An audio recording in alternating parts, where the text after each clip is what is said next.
Hi students, welcome back to my channel. And आज हम discuss करने वाले हैं the hour of truth by Percival Wilde. This is a drama prescribed for the second year students of alternative English. चलिए शुरू करते हैं। अब ड्रामा शुरू करने से पहले we have to know the characters. तो हमारे यहाँ कुछ कैरेक्टर्स हैं like Robert Baldwin, who is the man of the story. उसके इर्द गिर्द एंटायर हमारा जो ड्रामा है वो घूमता रहता है।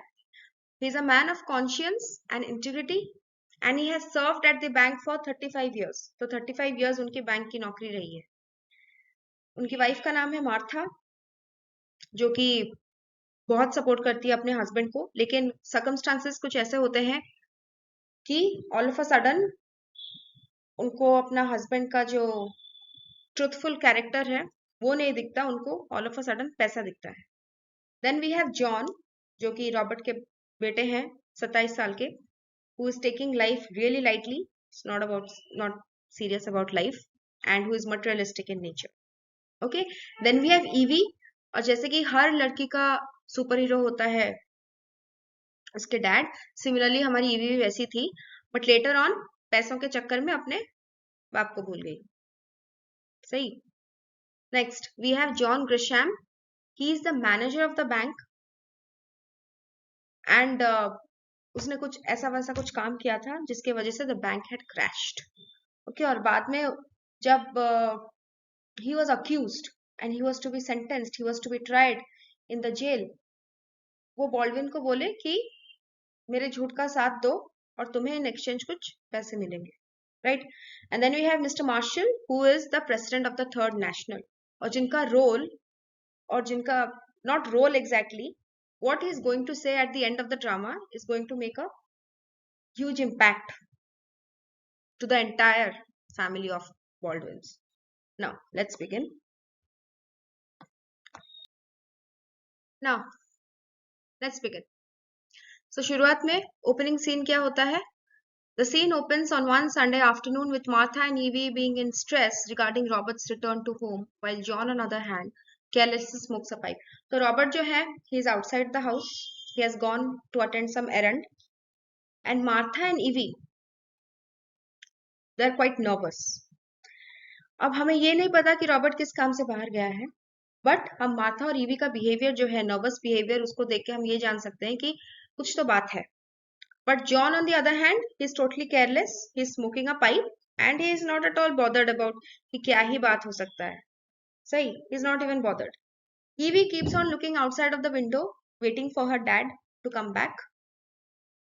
Evie inquires कि Mr. Gresham, who's accused of duping the bank, who's accused of breaking down the transactions at the bank, all of a sudden वो मिस्टर ग्रिशैम जो कि जेल में है फिलहाल, उनको मेरे डैड से क्या काम हो सकता है? Evie is asking this question to her mother. Again she is asking कि डैड का किसी भी तरीके से इन सब मामलों में किसी भी तरीके से उनका हाथ है? Is he involve in any of these? Okay, फिर मार्था जो है, like any other supporting wife, she is saying no no, your father is not like that, your father has not got a hand in wrecking of the bank. और वैसे भी किसी को इस bank के हालत के बारे में पता ही नहीं था until 2 days prior to the crash of the bank. In fact bank का जो एक कैशियर है डोनोवन, उसकी हाल ही में उसने शादी किया हुआ है और उसने पूरा अपना एंटायर लाइफ जो है प्लान कर लिया है। But see the tragedy, he is without a job right now, he is afraid what to do. Okay, चलो।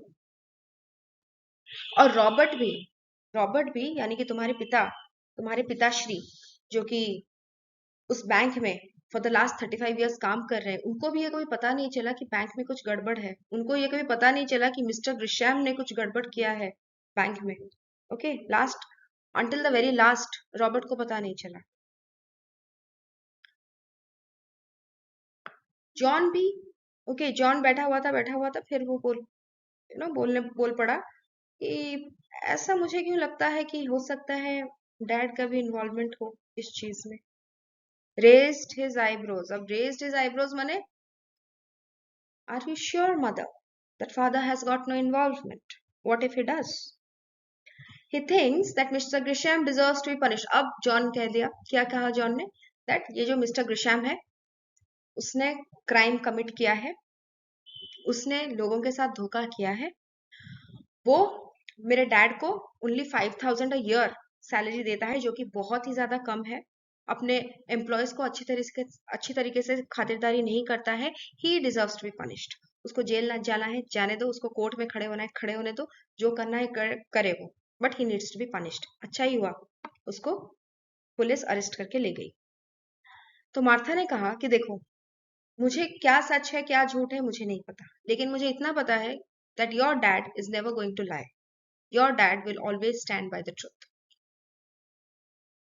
And then ईवी ने कहा, अरे देखो मम्मी, पापा आ रहे हैं.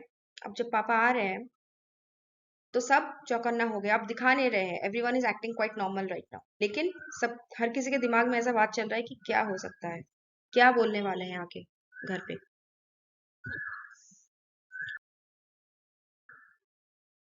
जब रॉबर्ट आए, he was like, how are you Martha, how are you Evie, तुमने खाना खा लिया? हाँ मैंने खाना खा लिया. तुमने अम्ब्रेला लिया था? नहीं मैंने अम्ब्रेला नहीं लिया था, वगैरह वगैरह आलतू फालतू बातें, small talk. Then John was the one who raised the topic कि डैड आप बताइए सच क्या है. लोग कुछ बोल रहे हैं आपके बारे में, ग्रेशम के बारे में तो बोल ही रहे हैं, लेकिन आपके बारे में भी बोल रहे हैं. अब लोगों की बातों में कितनी सच्चाई है ये आप मुझे बोलिए. And Robert is surprised at the inquiries of John, क्योंकि ऑब्वियसली एक पिता हमेशा चाहेगा कि मुसीबत के वक्त पिता चाहेगा कि उसके entire family will stand there to support him. अब अगर फैमिली में ही सस्पिशंस आए, everyone will start to ask questions, everyone will have doubts, तो फिर वहां पे पिताश्री कैसे खड़े रह पाएंगे कामली. तो रॉबर्ट ने भी कहा वैसा कि देखो, मुझे इस सब के बारे में कुछ पता नहीं था. 2 days 2 days before the bank crashed, 2 days prior to this I came to know about everything.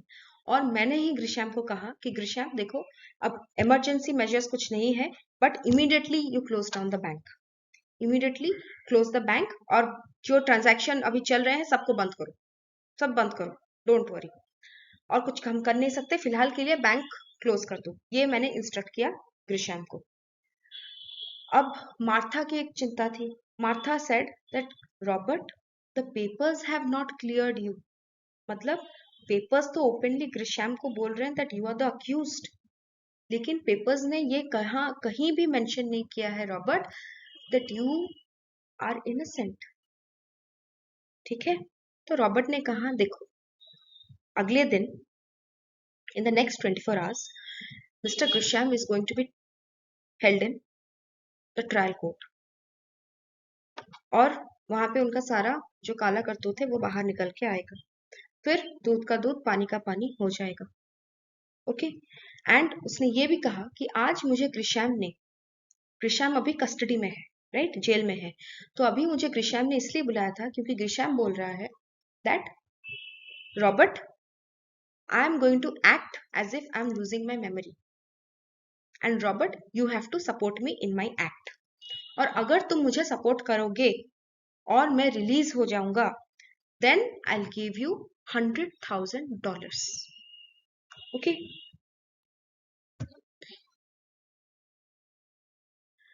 Now we know what kind of a man Robert is. Robert is obviously a man of truth, integrity of character हम जिसको बोलते हैं. He has maintained his integrity of character. तो उसने कहा that I am not going to haggle with my conscience. मैं अपने conscience को किसी भी तरीके से destroy नहीं करूंगा, dirty नहीं करूंगा. So I refused him. I refused to side with him. I refused to take his money as well. Okay. अभी family all of a sudden थोड़ा बदलाव आने लगा फैमिली में. क्यों आने लगा फैमिली में? क्योंकि $100,000 is not a small amount, और कोई आपको सामने से आके ऑफर कर रहा है $100,000, आप किस मुंह से रिफ्यूज करोगे? Okay. So the family is thinking otherwise. When Martha learns that the depositors would not be losing a cent, her view too changed. अब जॉन ने कहा कि पापा पैसे ले लो, ईवी ने कहा कि पापा पैसे ले लो, मार्था ने कहा कि अच्छा अगर तुम पैसे नहीं लोगे, और सॉरी, ये जो बैंक क्रैश हुआ है जो डिपोजिटर्स हैं उनका कुछ लॉस होगा। रॉबर्ट सेड नो, डिपोजिटर्स का कोई लॉस नहीं होगा। देन मार्था वाज लाइक, अगर डिपोजिटर्स का कोई लॉस नहीं हो रहा है तो हम अपना लॉस क्यों करवाएं, ले लो ना, $100,000 ले लो। Robert said that Grisham has saved money. Robert ने क्या कहा, रॉबर्ट ने कहा कि देखो ग्रिशैम के पास सिर्फ ये 100,000 नहीं है, ग्रिशैम के पास 100,000 के अलावा भी बहुत कुछ है देने को, और उसने वो सब कुछ सेव किया है, अनलॉफुली हो, इलीगल वे में हो, लेकिन उसने पैसे सेव किए हैं, तो किसी का कुछ जाता नहीं है। बैंक क्रैश हुआ है, ठीक है, पेपर्स में निकला है, न्यूज हेडलाइंस में निकला है, ठीक है, बट ऐसा देखा जाए तो पैसे हैं, मैनेजेबल कर सकते हैं, मैनेजेबल सिचुएशन हो सकता है, पैसे हैं। Soon John tries to convince his father not to get Grisham punished. Even Evie says without the sole witness, Grisham will be let off easily. Even Martha says that what Grisham is asking Robert to do is too little of a thing to be answered in negative. In matlab, John is saying कि dad पैसे ले लो, Evie is saying dad पैसे ले लो, Martha is saying dad पैसे, Robert पैसे ले लो। अब किसी का कुछ जाता नहीं है तो तुम पैसे क्यों नहीं लोगे? ग्रिशाम तुम्हारा दोस्त है जिसके साथ तुम 35 इयर्स से काम कर रहे हो, तुम उसको ऐसे ही जेल जाने दोगे? That's not right. Martha even signifies that Grisham is an old friend. John, their son, is named after Grisham. It would be a shame to not defend him. मतलब मार्था का देखो, excuse देखो. Robert understood through Grisham's manipulation that his underpaid job deserves $100,000 to fill up the gap. तो Robert ये समझ रहा था कि ये जो ग्रिशैम जो पैसा पे कर रहा है, ग्रिशैम ने कहा था कि देखो रॉबर्ट, अब तक तुम्हारे जॉब में I have always underpaid you, तुम्हें जो मिलना चाहिए, लेट्स से पर मंथ तुम्हें अगर 60,000 रुपीज मिलना चाहिए, I have been paying you 40,000 rupees, तो ये जो $100,000 होगा, that will fill the gap, कि जो पैसा तुम्हें मिलना चाहिए और मैं जितना दे रहा हूं उसके बीच का gap, this 100,000 will fill up. Robert answers Evie that his action of either defending Grisham or standing up against him will be perceived in different ways by the audience. तो उसने कहा कि देखने वाले के नजर के ऊपर डिपेंड करता है एक सिचुएशन को आप कैसे समझते हो। तो वो ग्रिशैम को अगर डिफेंड भी करे तब भी उसके ऊपर कीचड़ उछाला जाएगा, तब भी न्यूज़पेपर्स समहाउ विल अक्यूज, तब भी नेबर्स कुछ ना कुछ उसके बारे में बात करेंगे। अगर वो ग्रिशैम को डिफेंड ना करके उसके अगेंस्ट जाए तब भी उसके बारे में कुछ ना कुछ लोग बोलेंगे। लोगों का काम है बोलना, लोग तो बोलेंगे। They ask him to let Grisham go unpunished. Entire family pleads to Robert कि Grisham को punishment नहीं मिलना चाहिए. They ask him to be merciful. They claim that being out of work ever since the bank crashed, he can at least sustain his family with that amount of money. तो वो बोल रहे हैं कि जब से बैंक क्रैश हुआ है, you are left without any money. You don't even have a job. तो अगर जॉब नहीं है, पैसे नहीं है, अपने फैमिली को पालोगे कैसे? In that way, that sense, you need to take that $100,000. At least your family can survive. Okay. John shouts in desperation that only Grisham is capable of giving Robert another job. अब John जो है वो again बोल रहा है कि सी, अभी आपके पास नौकरी नहीं है, और अगर आपको कोई नौकरी दे सकता है अभी इस उम्र में आपको, तो वो सिर्फ जॉन है। तो जॉन को बचाना, सॉरी, वो सिर्फ ग्रिशैम है, तो ग्रिशैम को बचाना इज इम्पोर्टेंट। देन, और क्या पता आप अगर उसको बचाओगे तो इस बार जब आपको जॉब मिलेगा वो एज एन एम्प्लॉय नहीं बट एज अ पार्टनर आपको मिलेगा। ठीक। Robert went into a shock. Why? Because this type of behavior was the last thing that he ever expected from his family. So he calls them shams, liars, hypocrites, thieves. फिर ये उनका घर का जो scene है, घर का जो माहौल है, वो हटा, all of a sudden it changed with the entry of Mr. Marshall. Mister Marshall कौन है? अब बैंक क्रैश करने के बाद कोई ना कोई आके तो सुपरवाइज करेगा सिचुएशन को, कोई ना कोई आके तो कितने नोट्स बाकी हैं अंदर, फाइल्स क्या है क्या नहीं, किसी ना किसी सुपरवाइजर के अंडर जाएगा, हेड चीफ के अंडर जाएगा। तो यहाँ पे वो रोल मिस्टर मार्शल कर रहे हैं। And Mister Marshall has come into their house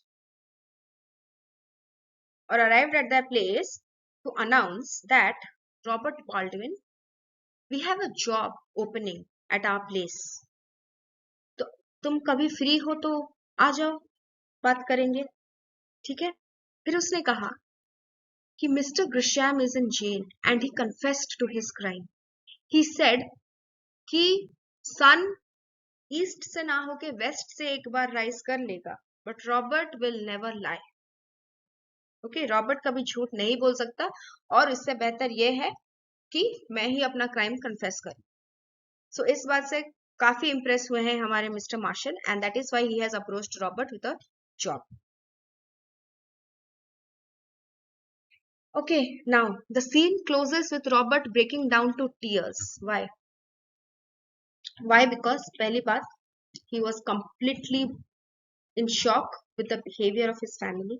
Second, because obviously family pressure के अंडर हो सकता था कि वो अगले दिन जाके डिफेंड करते मिस्टर ग्रिशैम को, but in doing so he would have destroyed his true conscience, right? He would have lost the title of the honest man, right? Then because of his honesty he was lucky enough to get a job even at that age. That age मतलब हम अगर Robert की बात करें ना, तो Robert जो है इंसान, he is either in his late 50s और अर्ली 60s। तो लेट 50s और अर्ली 60s के लोग को तो जॉब मिलना इतना आसान नहीं है ना, given to their age and all. तो उसको उस वक्त जॉब ऑफर मिल रहा है, so that is why again he broke down into tears. And next and the last is because he never expected Mr. Grisham to pay him such a compliment. That was the last thing. उसको कभी लगा नहीं कि ग्रिशैम कुछ भी बोलेगा, ठीक है। चलो, your hour of truth is done. Hour of truth title का मतलब क्या है? आवर ऑफ ट्रूथ टाइटल का मतलब है कि इन दैट 1 hour,